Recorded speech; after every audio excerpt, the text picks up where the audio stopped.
Doing Arthur Poznanski in London, England. There was something else I think you wanted to tell me about the plumbing in Pruszka. Well, there was no plumbing at all. As I said, we had cesspools and latrines and backyards of any private dwelling, and of course fresh water had to be brought from the marketplace, where they had an old-fashioned pump and a trough. By the same token, if you looked at the streets were very narrow, paved with roundish cobblestones, and well, there was virtually no motor traffic as such, except a few cars which paraded as taxis, of course. But there were no private vehicles to anything I know of. When one talks about the cesspools and things, you see local farmers used to come occasionally with their horse-drawn carts into the yard, argue with the owner of the property and paid him actually for the contents of the cesspools, which they took away in those carts which were decorated with straw and tar, and they were not really very liquid proof, but trundle as they did along the narrow streets. They used to splatter all over the passing by people, you know, who were to run away the minute they smelled something in the wind, you know, that things like this were coming. By the same token, we had no cinemas, no theaters of any sort, and only occasionally some local brass band was giving a little concert in the local gymnasium of the fire brigade, you know, or parading through the streets. And very, very occasionally a strolling troupe of actors would come and present some play, but of course I was much too young to be interested in that. How many synagogues? There was a great synagogue. There were also what we call shtibels for very Orthodox people. They had a very thriving Jewish life. But as again, you see, I was much too young to know much about it or appreciate it. What help in the house did your mother have? What help in the house, if any, did your mother have? In Pruszka, we had a maid and a nanny. But the nanny was not always there because usually I used to run away and play with my children. Once I went to school, it was superfluous, and I had many aunties and relatives who were only too eager to take care of me if they could find me. That was in Pruszka. Were they not Jewish, the nanny and the maid? I don't remember. The maid was not Jewish. No. When you think of your childhood home in Pruszka, what images come to mind?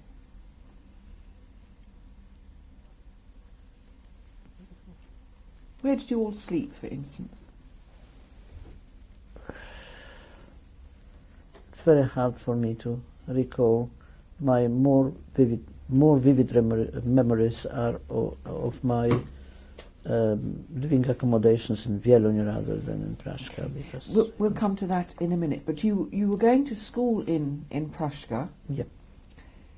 How much were you aware of anti-Semitism at that stage?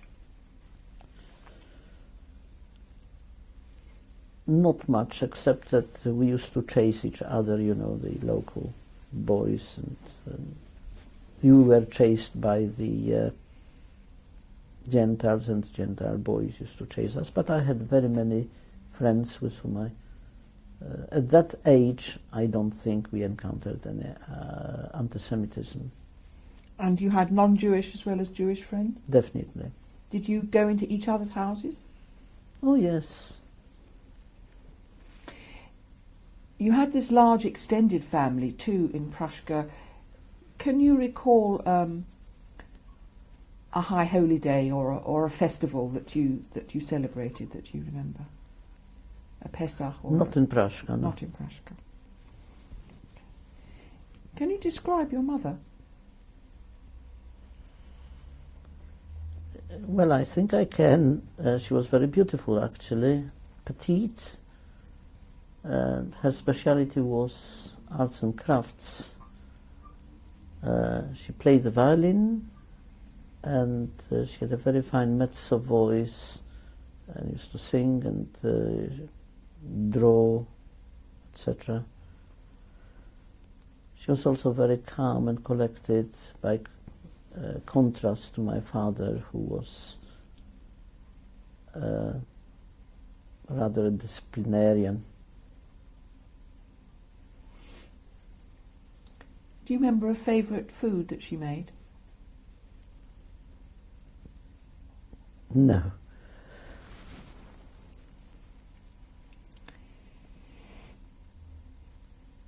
To whom would you say you were closest in your family before your move to Vienna, if you remember? I don't remember. How did the move to Vienna come about? Well, seeing by what I described to you, the conditions of life were in Pruszka, my parents realized that there is no future in staying in such a backwater, so they applied for transfer. And I think my father had to sacrifice some of his career, because from a headmaster he was offered only a position as a senior schoolmaster, school teacher in Wieluń. But again, you see, my mother also was offered a position at the same school, and when we moved, actually it was again to a co-educational school which was mixed, and the majority of children were non-Jewish. How unusual, how much were you aware of how unusual it was for a Jewish woman at that time to have a profession like that, full time? I was brought up in this environment, so I was not aware of anything like that. There were other teachers whom I knew, Jewish women, who were also married? And, yes, some of them married, I don't know. How much were you aware of Yiddish as a language? Well, Yiddish, I didn't know really any Yiddish, or not to speak of, until the outbreak of the war. But it was never spoken at home. But when my parents wanted to say something to each other that the children should not understand, they spoke in Yiddish. But as I knew German, there were no secrets, really. But I pretended that it's okay, and I don't understand what they are talking about. And what language did your mother mainly use with her parents? Polish.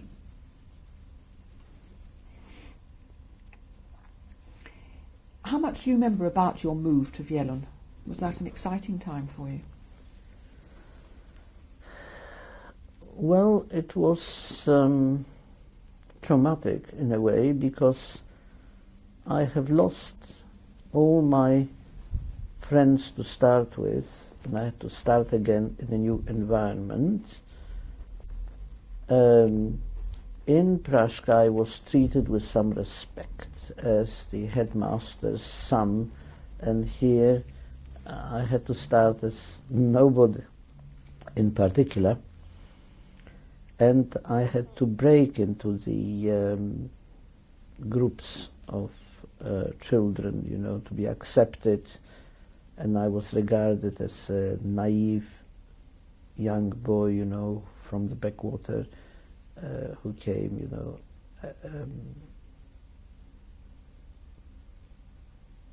Also here there was much more pronounced antagonism between Jews and Christians. And as children, several times on the way to school, we were chased and beaten up by various urchins. Of course, I tried to complain to my father, but if he didn't know who the attackers were, because they just used to throw stones and chase us, so he didn't know whom to complain to. But if I managed to identify anybody, then it was very valid. What sort of a place was Wielon as compared with Prussia? Well, apart from being much larger, it had a hospital, it had doctors, it had cinemas and theaters. It had electricity, most important of all. It still didn't have sewage. It's only in later years that gradually it was started to be brought into the suburbs. But as we had our apartment in the center of the town, the only thing we had in our apartment was an sink into which dispense, used up water, but water still had to be brought from the market square. And how did your accommodation compare between Wielon and Prussia? Well, we still had a very large apartment. We still had a maid living in. And do you remember her much? Did she ever take you to church, for instance? No, of course not. And it was not just one maid. They changed periodically, one went and one came and so on.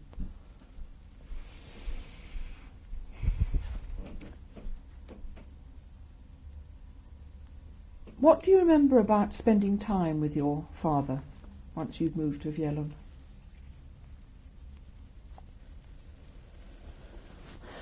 Well,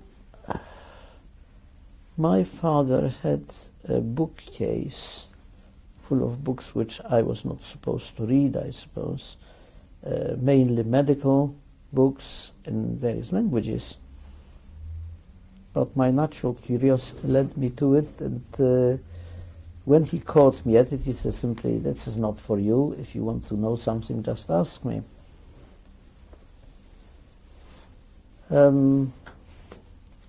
Otherwise, we had a good relationship.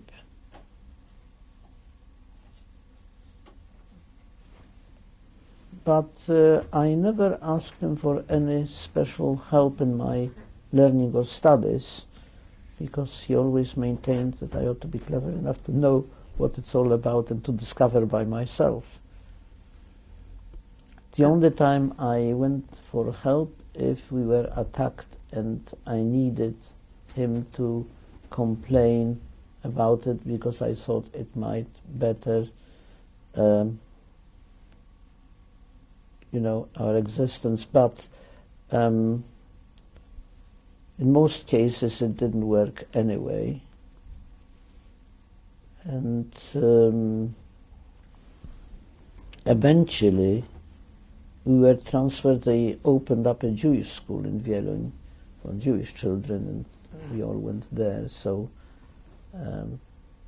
at least we got a respite from... And did your parents go and teach there as well? Yes. What year was that? Do you know? I don't remember, no. Were there any members of your extended family also living in Wielon? Yes, one of my mother's brother was a math teacher in the same school. Eventually he came. So did you have cousins there as well then? No, he was not married, he was a single man. How far away was Wielon from Prussia? 30 kilometers. And did you ever go back there, or did people come yes, and visit you? yes, of course. Did you still go for your mountain holidays from Wielun? More so, more so. And not only to the mountains, but as we used to go, we stopped over, let's say, at Kraków, which is one of the most beautiful Polish places, very ancient, with castle, and we used to visit Wieliczka, which has salt mines. It was very interesting, and we traveled much more from Wielun. Once, because we are really older, and at least we are three children, you know. So it made a family outing much more reasonable. And how did you spend your free time? What were your favourite activities? Well, eventually I had a lot of friends, of course, and I started collecting stamps, which was rather important to me because I became quite an ardent philatelist eventually, because I wanted to know more and more about it. Of course, the first few items which I started collecting probably got ruined and were not in very good condition. But eventually my father gave me his album, old Russian album, you know, with everything he collected, and I started building on that. I also became quite interested in music as such, and we discovered that one of our neighbors had a piano, and I pressurized my parents, would they ask them, you know, to allow me to have a go at it. I tried, of course, to play the violin, but it was much too big. We had only a big violin, which I couldn't, which was out of my reach. And my mother was not very keen, actually, that I should study music, that I should learn music, because musicianship was not something that was suitable for a Jewish boy. It's not the way to make a living, you know, as a musician or an artist. So whenever I took part, let's say, in a school play and went on the stage singing, they always tried to stop me, you know, and sort of, well, it's not very good for you, sort of thing. But eventually I had a few piano lessons from this young woman who was the neighbor's daughter, was an excellent pianist, and I was allowed to go there, let's say, twice a week to practice. But instead of practicing scales, of course, I experimented and didn't please her. You see, she says, look, I'm giving you a curriculum what to do, you stick to it. So I didn't really learn much. You said that your mother had a good voice herself. Yes. Do you remember a particular song or lullaby that she ever sang to you? There are several things that come to mind, but I can't recall them, you know, on the spur of a moment. What was your impression of the relationship between your parents? Well, they were lovebirds. They married for love. I remember the stories told how my father, when my mother came to teach in Brashka to start with, they fell in love, and in the middle of a severe winter my father went to Piotrków to meet her parents and ask for their blessing, you know. I don't remember, of course, I wouldn't know where and how their wedding was, but I think they had a wonderful relationship.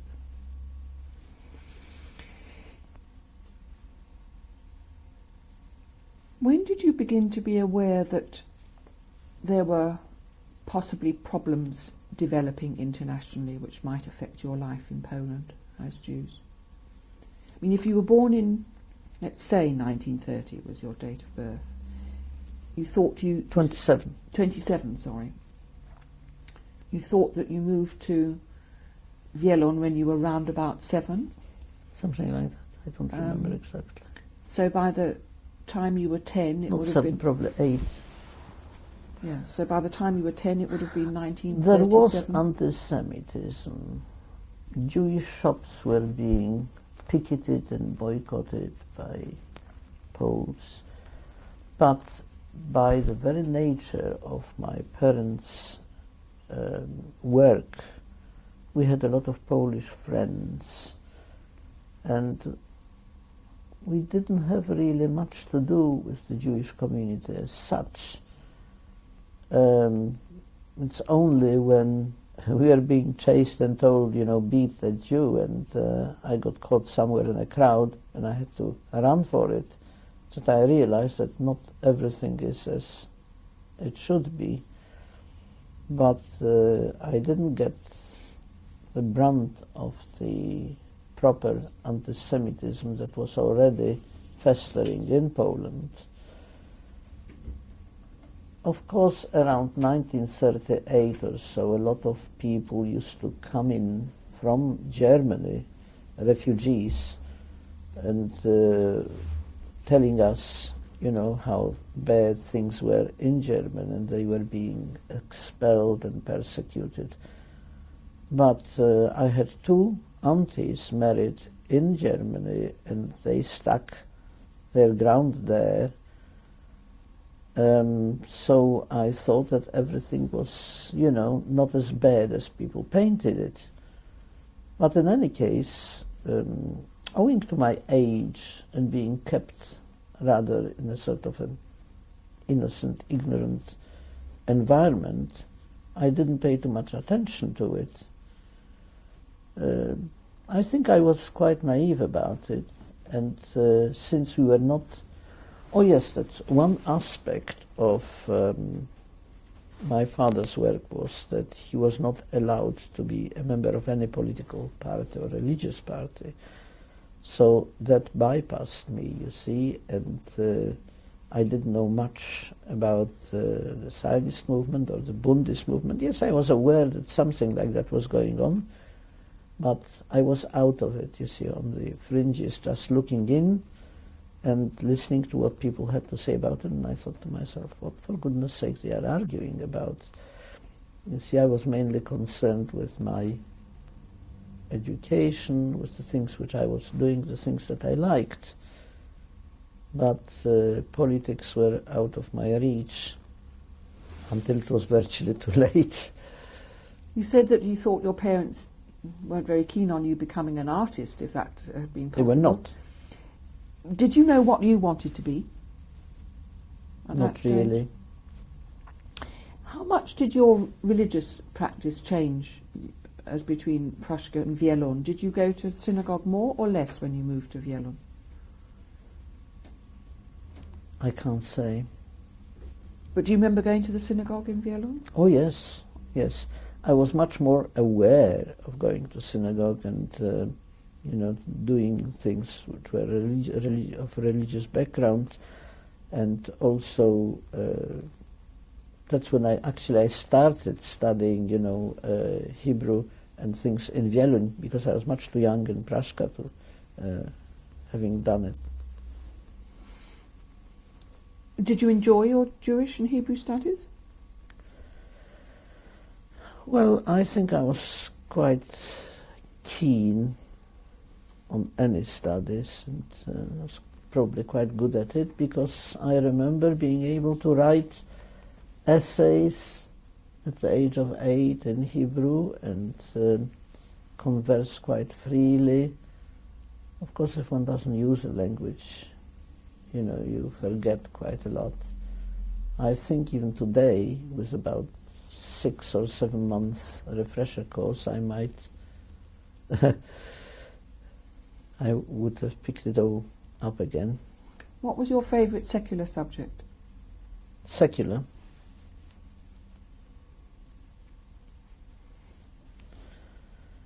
Most likely physics, biology.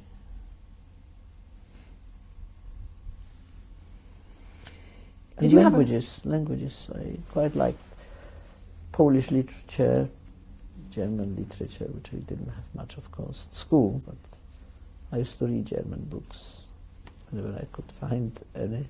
Did you have a favourite teacher at school in Wielun? It's difficult for me to remember now. How much did you spend your free time with either of your brothers in Wielun? Well, we were always together because we were, you know,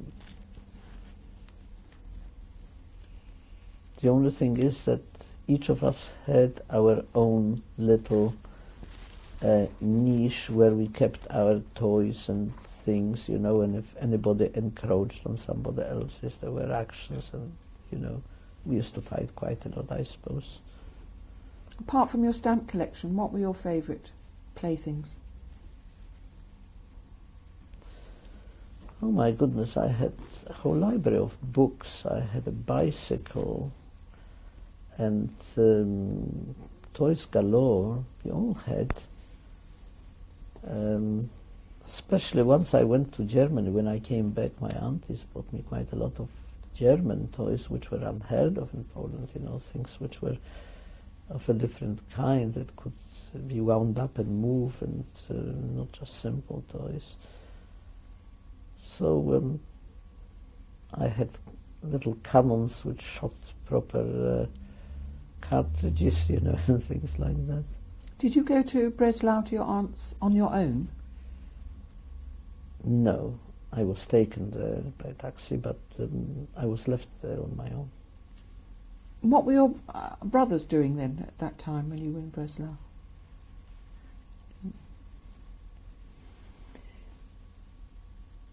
Is there anything important about your life so far that you would like to bring in that I haven't asked you about? In Wielun? Yes.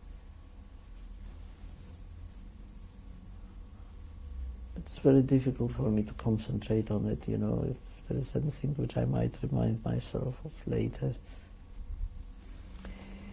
So when did you first become aware that there might be a war? Was there anything that you were aware of before the war actually started that Yes. caused anxiety? About a couple of months before the war, there was great talk about it. People were apprehensive. There were marches of various factions of Poles through the streets. They were talking, we don't fear Hitler, we'll give him a bloody nose, etc., singing silly songs. But my father was quite sane, seeing what was happening, and we are very, very vulnerable, right on the edge, very near the German border. He thought that it might be safer if he moved his family to Piotrków, to my parents, my grandparents. So we all went there, and he left us there, and with our mother, and he came back actually to Wielun to collect his salary and deal with things, you see, on the spot. Unfortunately, on the first of the month, the bombs fell, and that was it. He ran away in his shirt sleeves, probably without a few pennies in his pocket. And came back to Piotrków? To Piotrków. We've come to the end of this tape now.